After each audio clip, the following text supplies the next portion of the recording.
So here we have the Xenon 50mm f1.9. This is a later lens. It doesn't have depth of field pointers. Has the more traditional fixed marking for your depth of field on the ring there. Has a much smaller filter mount on the front here, so it's not really a lens hood as such. Otherwise this should be fairly similar to the other lens that I did. So we'll start taking this one apart. I think I'd previously mentioned that this one, the filter thread was bashed in. And I've straightened that up. It's pretty round. You can sort of get a filter on there, but you've got to struggle. It's not a good example. This centerpiece here unscrews and that holds this front piece in place. Not sure whether it's left it loose. I have indeed. Otherwise you could use a friction tool. Now this whole piece, including this bright ring here, is the centerpiece that screws in. Using a friction tool to get that loose, or there are two little holes here that you could engage a tool in. I suggest you use a friction tool if you've got one, and if it'll work. So that's the retainer, that piece there. We can lift off this front ring, and here's the lens itself. Now, much like the previous example, the earlier example, the lens capsule here is held in with 3 screws which screw down onto the outer helical, that brass ring you see there, and that's also where you can make your focus adjustment. This lens would be suitable for a Retina Reflex S 3 or 4 or Instamatic Reflex. It's not suitable for Retina 3S because it has no rangefinder coupling. So I'll remove these 3 screws and washers. The lens capsule should lift out or tip out. Let's have a quick look at the lens capsule. The helical thread here is a bit sticky. It's not overly lubricated, you can tell, because there's not great gobs of the stuff running out anywhere. But what lubrication is on there is a little bit sticky. Probably something thinner would be good. Just checking the diaphragm. Seems to move smoothly enough. It looks like there might be a trace of oil on those blades. I'm going to try cleaning those in place, I think. And I'll do that by removing the front group and removing the rear group and leaving the blades in place. But first of all, let's get back to this. We'll take this apart. This is our mount. No moving depth of field pointers, but we still have 2 levers. One of them sets the aperture of the lens and the other one opens the aperture all the way, so it's fully open for viewing, and as soon as you fire the shutter it releases down to wherever the set lever had your aperture set. Okay, so this one I can see it's got a red spot on there. That's a bit clumsy looking, that red spot. Someone certainly serviced this before. I'll see if I can make it a little bit neater when I put it back together, but no promises.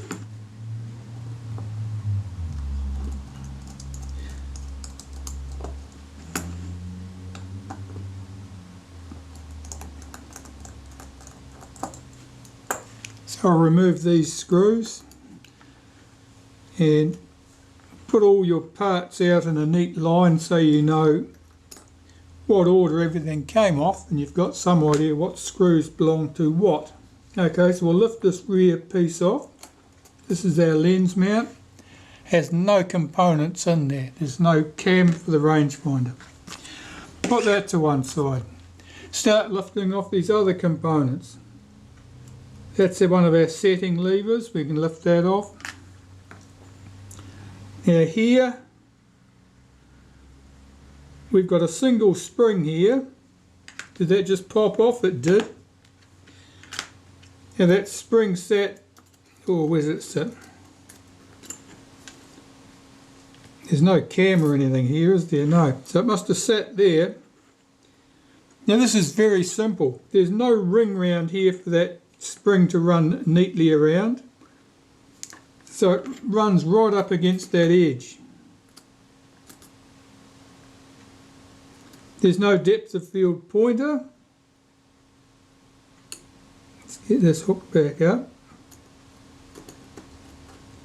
There's no depth of field pointer, so there's no cam here and no track for it to follow. So we'll put those pieces aside. This is obviously much simpler, isn't it? So here we've got our focus. Focus here. This is very stiff. And this is almost certainly where most of the stiffness came from with this particular lens. So we've got 4 screws hold these brass clamps in place. Now I've got no springs or anything on the back of this, so I can hold this firmly down to the table without any risk of damaging anything.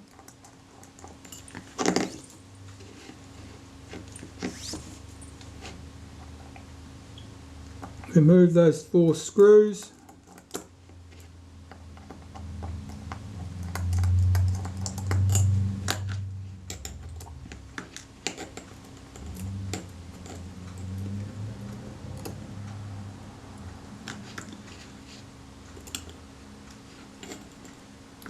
Now here we've got a useless part like a vestigial limb. This bracket here would have extended out and coupled to the rangefinder coupling on an earlier lens. This has certainly been a part, and there's quite obviously a good smear of grease on there, which is probably not helping things much. Let's lift this off. Grease tends to go sticky with age. It's just the nature of it. It generally is going to go, I suppose it loses its volatile components. That's one of the things that happens to it. And I think it just degrades naturally anyway.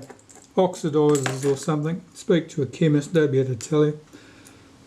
Take that bracket off and get this shim off. Now this is quite sticky. There's 2 layers of grease on here. There's a yellowish looking stuff, which must have been a previous application. And then there's grey, which is almost certainly graphite grease by the colour of it. So these 3 components here, in fact these 5 components,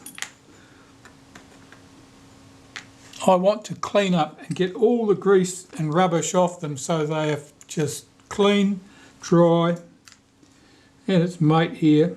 This piece here, this is a post that guides the lens capsule, effectively prevents the lens capsule from rotating in the lens body, so that as you move the focus helical, the lens racks forward and backwards, doesn't just rotate. Alright, so these components I need to clean. I'll clean them with some naphtha, cigarette lighter fluid, and I'll use cotton buds, Q-tips, and I'll do that on a paper napkin, and when I've got them all clean, you can see me put it back together. Alright, well I've got these pieces clean. Let's see if I can start getting this thing back together. Here's our shim washer, and I'm just dropping that over this way to see if that's the way I want it, whether it's that way. Just trying to see where the holes line up. There's a large hole in this, and that's where the screw head here passes through, and there I can see that my other screw holes are visible. Therefore that was the correct way round to put that thing. We haven't got depth of field pointers. This little cutout here in the thing is irrelevant. We don't need it. It's not needed at all.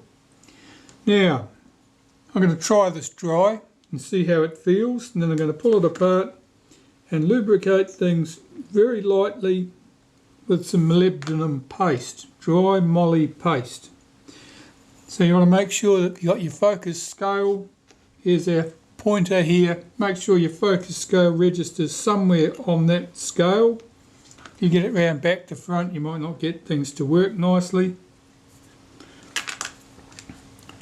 This little bracket, we can put that in place, I suppose. Where that went, where did it go? It went there. That holds that bracket. Once that's in place, it holds that shim washer in place too.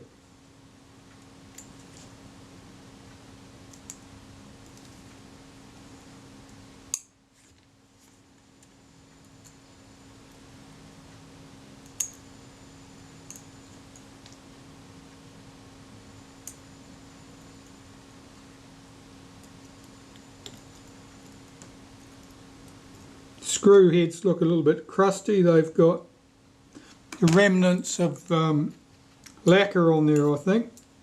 Now I'll just get this first screw in place. It's not playing the game.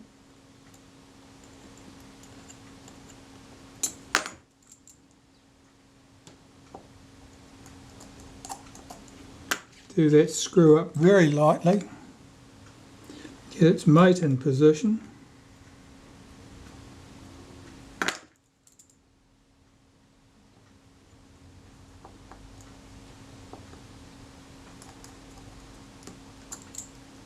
And I'll nip those screws up tight.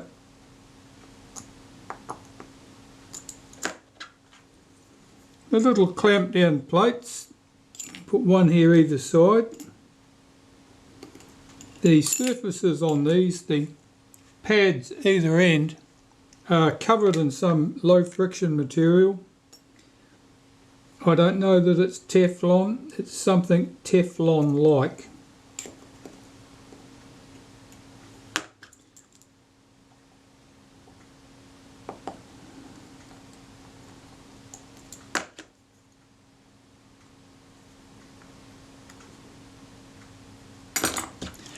So I'll get these two brackets in place and their 4 screws.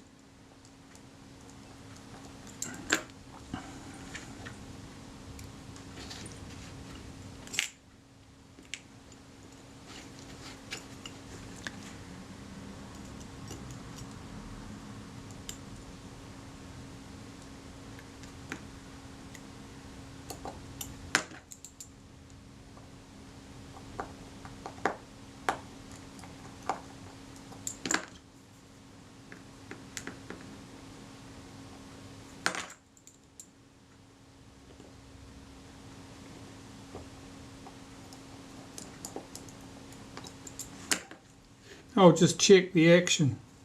It feels a bit rough, it feels a bit tight. So I'll slacken those screws off. Pull these brackets out towards the centre.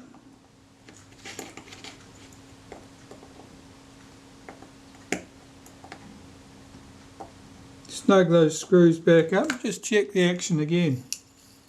Well, that's much smoother because now we've got a little bit of rattle in it. You can see how much rattle we've got in there. So it'll need to be tighter. But I'm pleased to feel that that runs nice and smooth. So now I will take those brackets back out. I'm going to put a touch of molybdenum paste on those 4 pads on the corners of those brackets, and I'll run some on this front piece where those pads contact.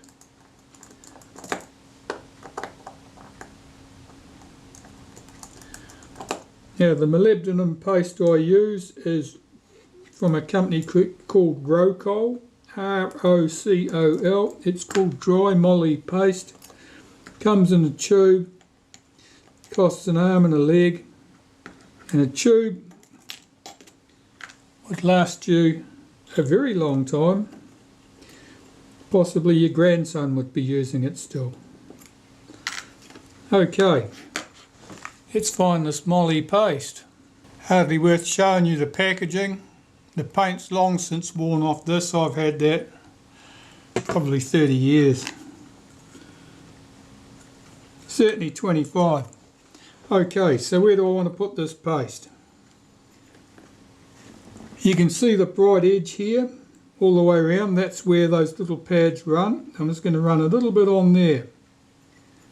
And you need very little of this. You need little more than just a dirty mark of it, really.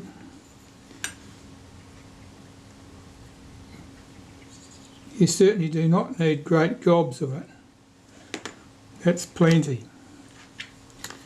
And these things I'll just run a little bit on those pads at each end.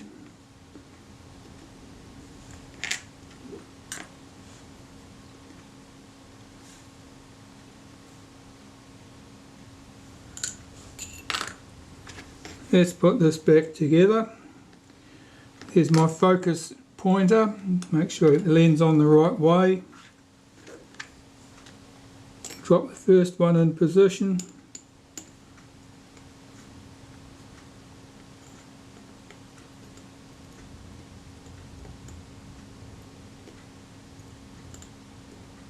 Fit the 4 screws.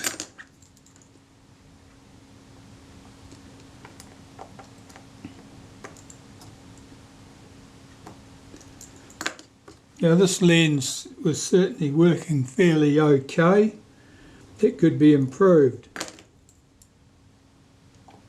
The focus action was certainly a little bit stiff, and that was mostly due to this component. It was also stiff due to the grease on the focus helical,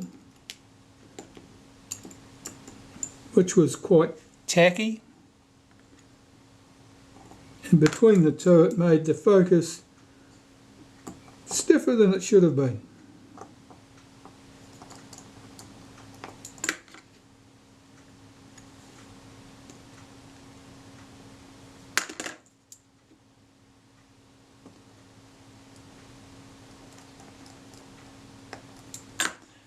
Alright, I'm just checking the action. That's nice and smooth. Is there any play in it? I'm holding it across the 2 screws there, and I'm just checking to see if there's any rattle at that point. There's a little bit, so I'll move the plates outward. I'll try and keep that even.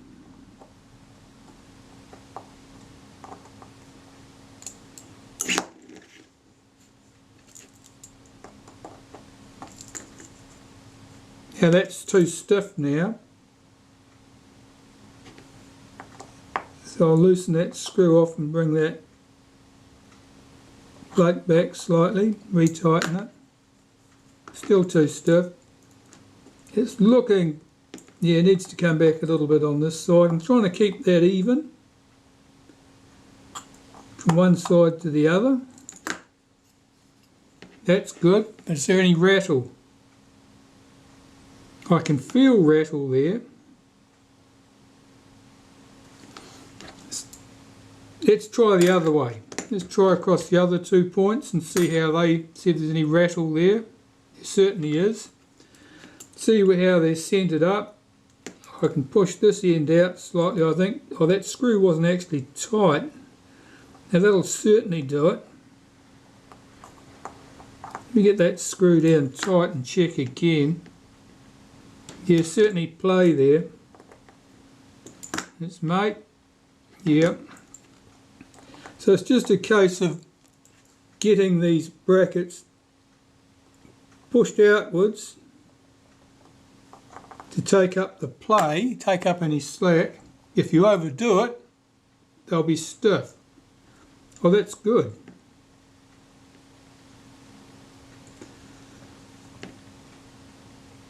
Certainly good that way, and across the other 2. There's a little bit of play there, see if I can get that out.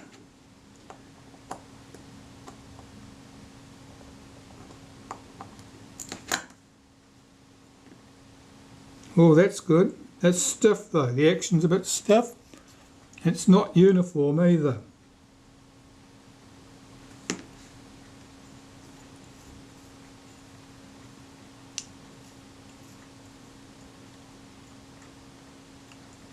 Oh no, that feels good now.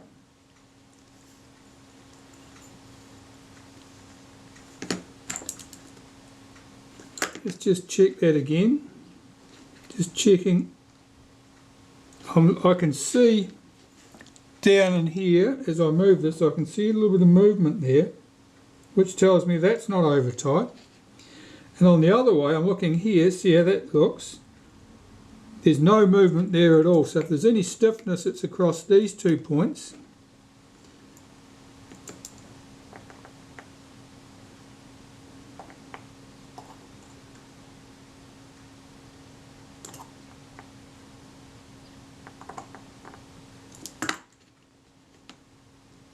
Oh, there's too much rattle there now. So I've got to get this adjustment correct so that there's no rattle, but things move smoothly.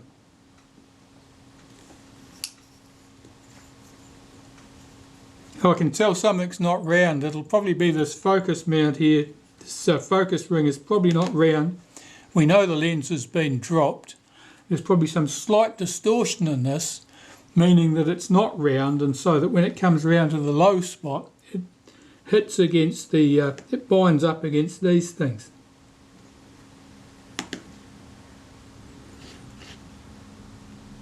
Yeah, that's what's happening, of course. That's exactly it.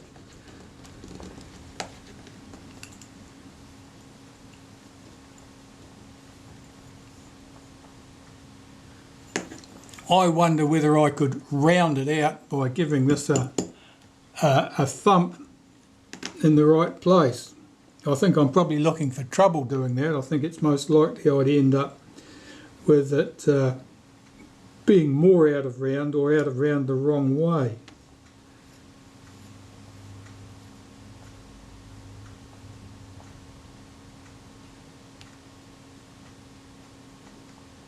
There's a lot of float there. Let's take it around 90 degrees and try again. It's certainly the case that this thing here is not round. It's slightly off round, and as a result you can get this so that it moves smoothly at one position, correctly adjusted, and you take it around 90 degrees and it's either tight or loose at that point. And it's because this ring is not round. Now, this shows no damage, but there must be some. I'll see if I can improve this. Well, I'm very happy with the action of that now. That feels just right. There's no undue looseness there. I think that'll be good. So this piece here, let's get this on. And I'm checking where things go. Now I can tell by the hook that the hook is facing this way. There's our pin that the spring goes across. Let's pop that on there. Now there's nothing to hold this in position, so it might be inclined to lose its spring. I'll just put that right there.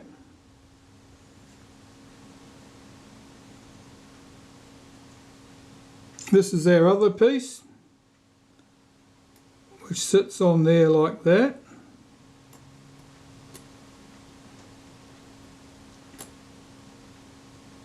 The spring hasn't hopped off. No, the spring's still there. And then the mount can go on. It's got a little hole there which lines up with a pin at this point. So it can only go on in one position really. See if I can get this on without displacing anything.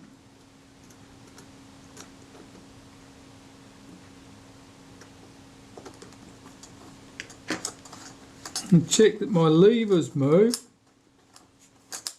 and the spring is obviously where it needs to be because it hasn't fallen off, and get my 4 screws in position. Well, one of the screws has paint on it, so we can pop that back in the paint position, which of course is in line with that red dot there.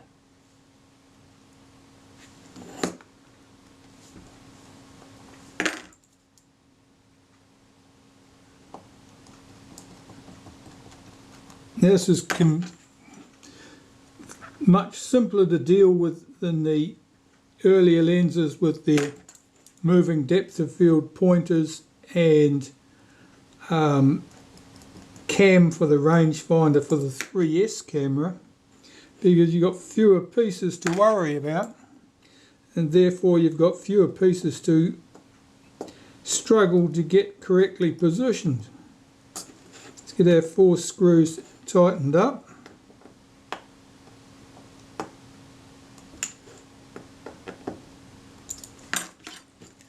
So that's the lens body back together. That's nice and smooth action.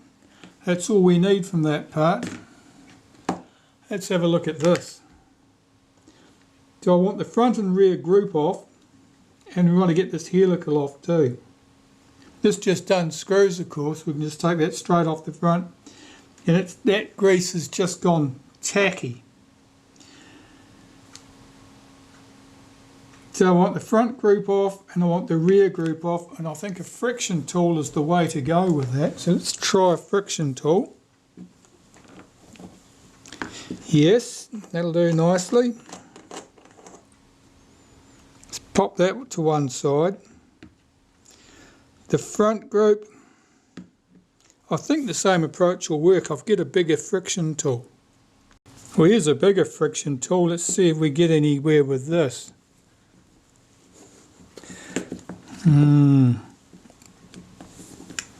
Yep, that loosened up. So I can unscrew that front group. And there, apart from sticking a thumbprint on there, everything came off nicely. Alright, so I want to achieve 2 things with this. The first is I want to get that sticky grease off the helical. So I'll just use some naphtha, cigarette lighter fluid, and I'll just clean these threads up. You can see that black colour coming off there. It's black rather than the silver grey of graphite, so it's probably not graphite grease. It's probably something else. Graphite tends to be a grey colour. This black is certainly impregnated into those threads. This might take some doing to get rid of this.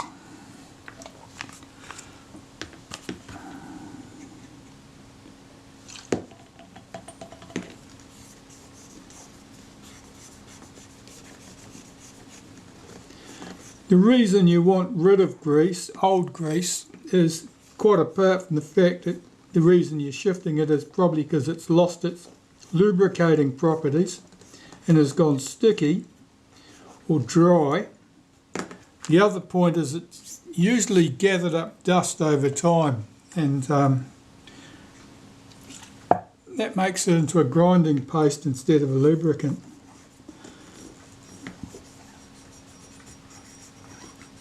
Oh yeah, that's stuff's a bit deep in those threads. This might not be going to cut it. I'm certainly getting the stuff off there, but it's a bit of a slow process.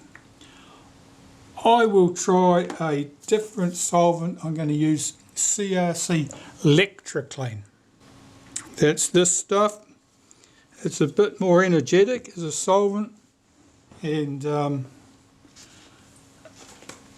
whether you feel that that's a good thing or not, that's up to you. Let's give it a squirt.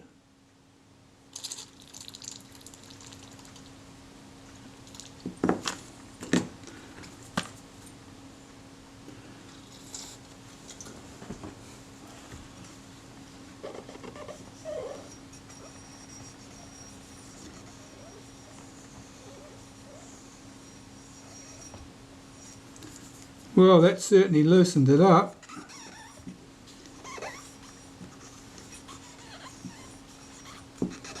Here I'm taking pains to keep my attention on this thread, not having fluid running down inside the lens. I don't want that happening at the moment.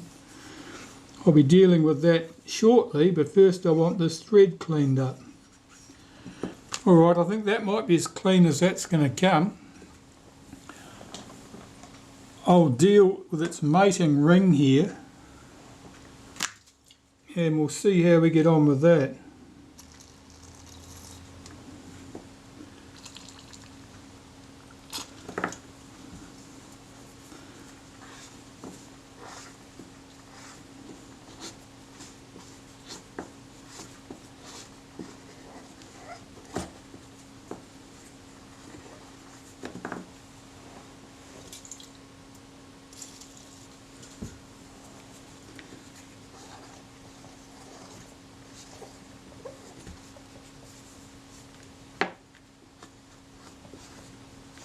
Alright, that looks pretty good. I'll try running this together and see how it feels. Well, it feels much better. You can hear that noise. That's like a dry sound. That's typical of threads that are pretty clean. I'm just running a bit of naphtha onto that thread, and I'll work this backwards and forwards. And if there are lumps and bumps of stuff in that thread, this will dislodge it.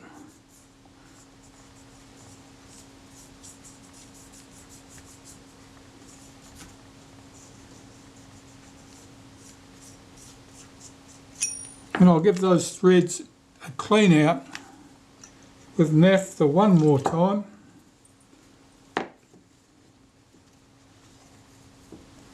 You can see there's a lot of black still coming off there, so we're certainly loosening the stuff up.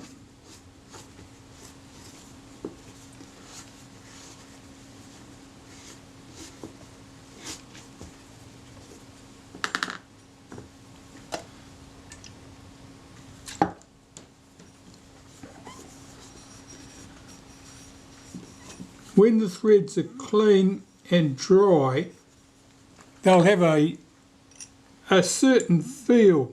Oh, that's dead smooth now. That's really good, and there's no drag at all. So that's ready to be lubricated, and I'll lubricate that when I put this back together with some helical grease, which is a very fine white lithium-based grease. Now, I wanted to look at the diaphragm in this lens because I was think that there may be traces of oil on those blades. They don't look too bad, but they've got a bit of a colour to them, as though there's a bit of oil on those blades. So I'm going to put a bit of naphtha on a cotton bud and revolving this round here lightly and clockwise so that I'm not lifting those blades up. I'm just running over the surface of those blades, giving them a wipe. There's not much to see on that cotton bud, and on this side it's a bit more complex because of the way the blades overlap each other. So I'm just wiping at them like this. Now I'm going to hold the diaphragm slightly open here and wipe it again. I suggest you don't just let that fly shut. The blades here, there's actually 10 blades in here, 10 blades in 5 positions. The rivets that serve as the pivot points for them will tear out of those blades if you do anything rash, and if that happens, you're going to be looking for a new blade. There's no danger you're going to get that pivot back on the blade securely.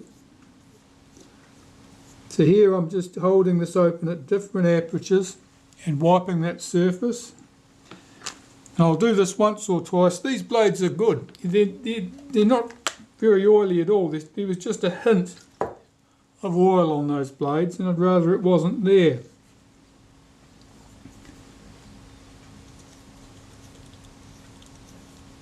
It shows on the blades where the blades overlap. And so you can see it at various places.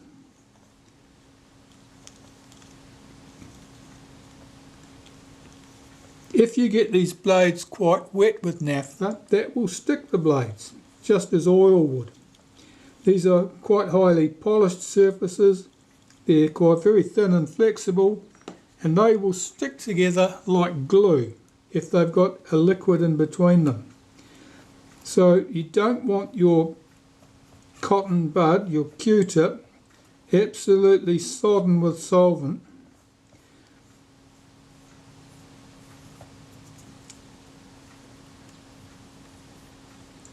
I don't want to displace any of those blades. These diaphragms are no fun to put back together if you've got them in pieces. Yeah, the rear of the diaphragm here shows more marking than the front. It's because of the way the blades overlap each other. You don't have access to as much real estate all at the same time. You've only got little pockets of it. And of course, as you apply the solvent, it is liquefying the oil on the surface of those blades, and that will conveniently run underneath the next blade while you're doing it.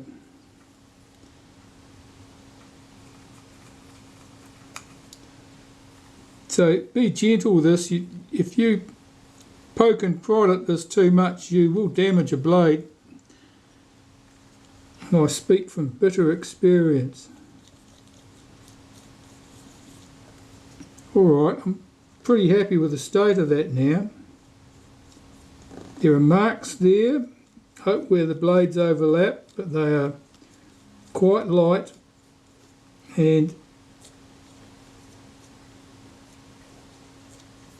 insignificant in terms of effect.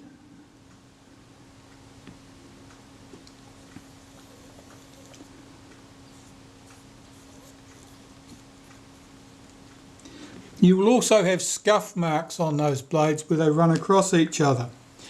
And where you've got scuff marks, that's another thing to be aware of, because those scuff marks, you can't clean those off. But they will look much like oil smears too. Alright, well, I'm quite pleased with the action of that now. I'm just letting that, opening it and closing that slowly with my thumb. I'm not letting that thing snap back. Right, well, that can go back in the lens body. Now, to get this back in the lens body, we can put the lens back in here. We could put the front group back in first, but I'm going to put this piece back in the lens body. So we've got to line up two things. This rectangular hole here, that lines up with that post. That's the post that stops this thing rotating in the body. The little fork here couples to this moving, where's the lever?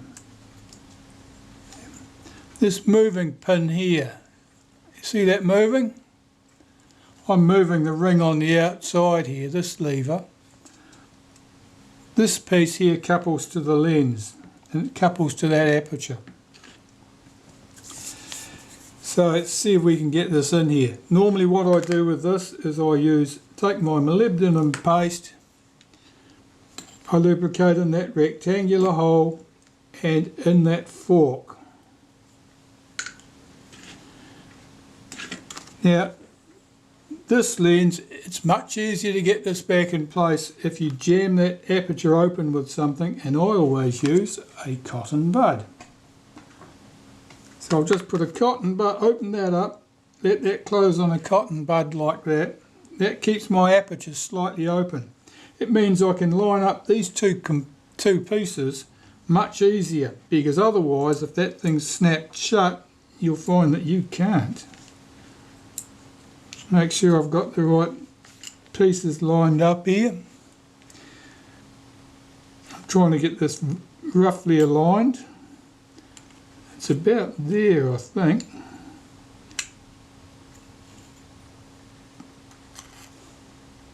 I think that's just about there because the diaphragm is being held open there.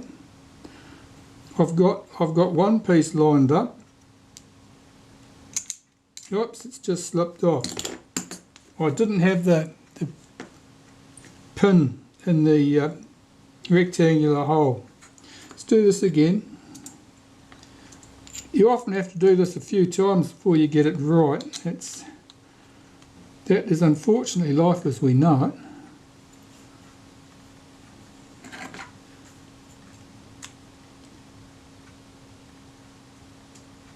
I'm moving the lever that would open the aperture with my finger while I'm doing this, trying to get it to find the spot.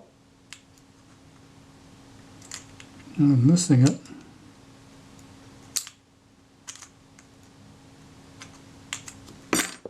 Where am I?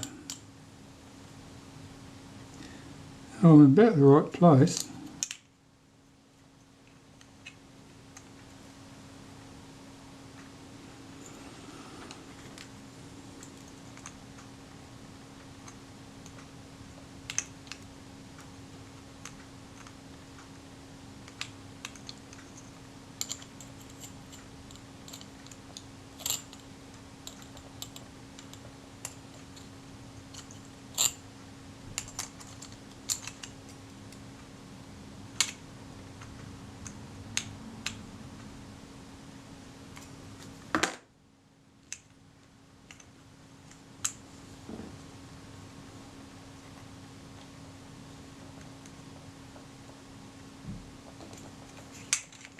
That's it. That's in place. You can see that I can open and close the aperture, and you can see that that pin post has come up through the rectangular hole right there. So that's all in place. Now if I just pop this down on the bench, no, we can on this one because we've got no rear group in place. Normally if the rear group's in place and you pop this down on your bench, what you do is you end up popping the lens out the front and you've got to start again. Right, some helical grease for this.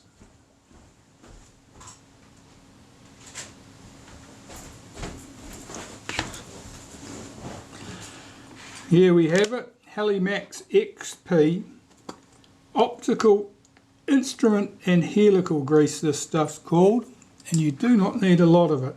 I'm going to put it on the inside of this ring in about half a dozen spots.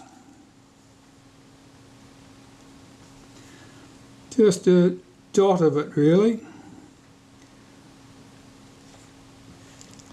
like that. You do not need to clog the threads with helical grease.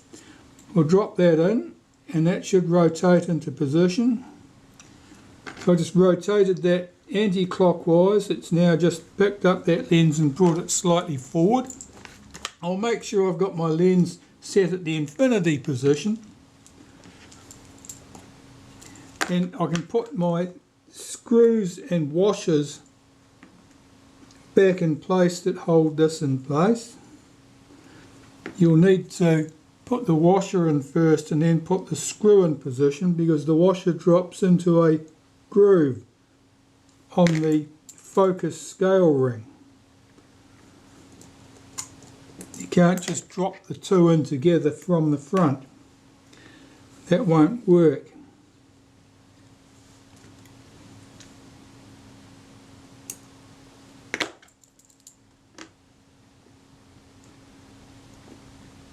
The adjustment I'll do once I've got this all back together.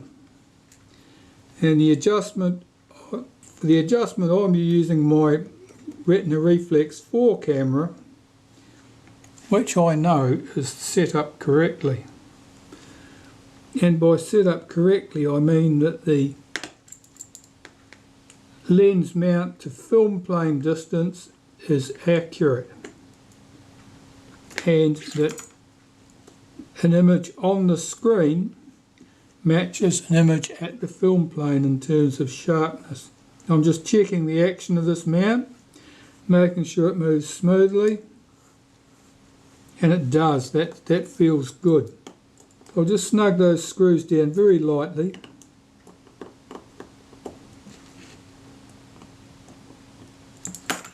And just check the action again. That focus is nice and smooth now, which is what we wanted to start off with. Alright, so while I've got this state, it's much easier to handle the lens. And I'll just give this another little bit of attention.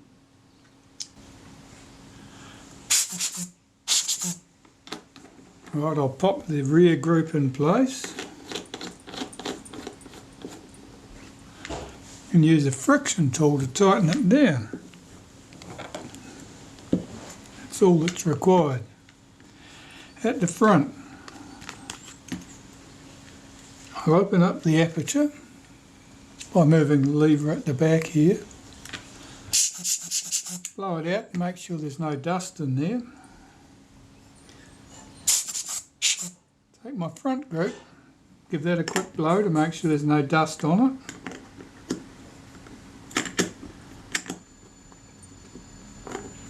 And this should go into place.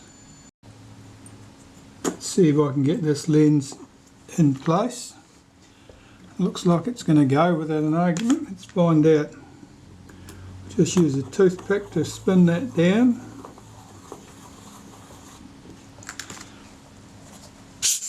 Before I lock that down, I'll just give it a blow and have a look through it, see if there's any loose dust in there. It all looks good.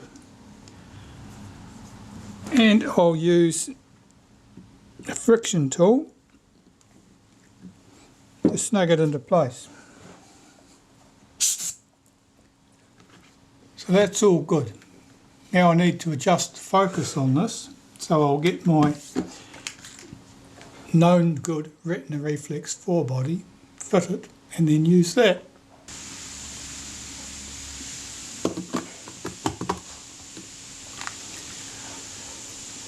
Now I've got a suitable target on the horizon out the window beside me, and I'll use that to check the focus. That's pretty good, but it doesn't quite, the images do not quite align in the prism.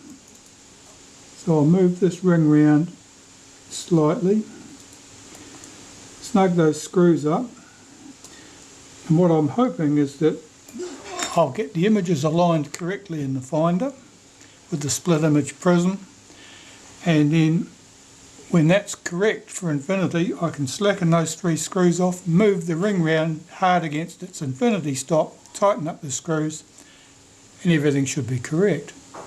That's the theory. Right, that's the correct position now. I'll move that focus scale ring round to the infinity position.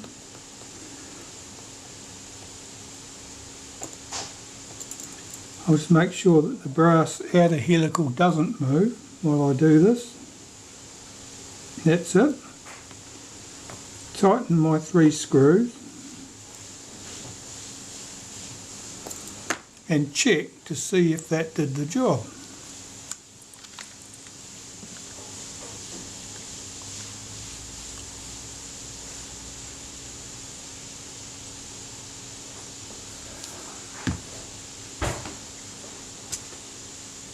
And that's bang on, that's good.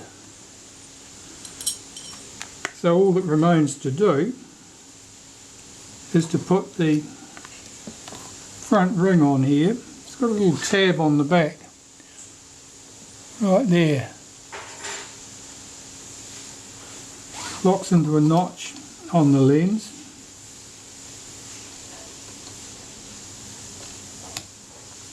And that's to stop this rotating.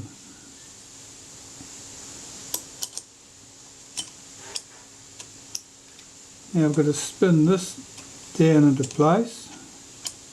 This is fairly neat, so it's not particularly easy to get the thread started. That's it, spinning down.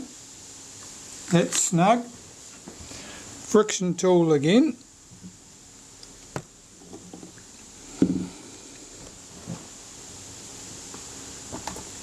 And that's it. That's our Xenon f1.9 50mm lens, the latter type with a small filter ring on the front, no hood section, and no moving depth of field pointers. But the focus on this is nice and smooth now. That's beautiful. We know the aperture moves smoothly and the glass is all clean, and that's all ready to go. So that's all you need to do for servicing one of those. It's a bit simpler than doing its older brother. Thanks for watching.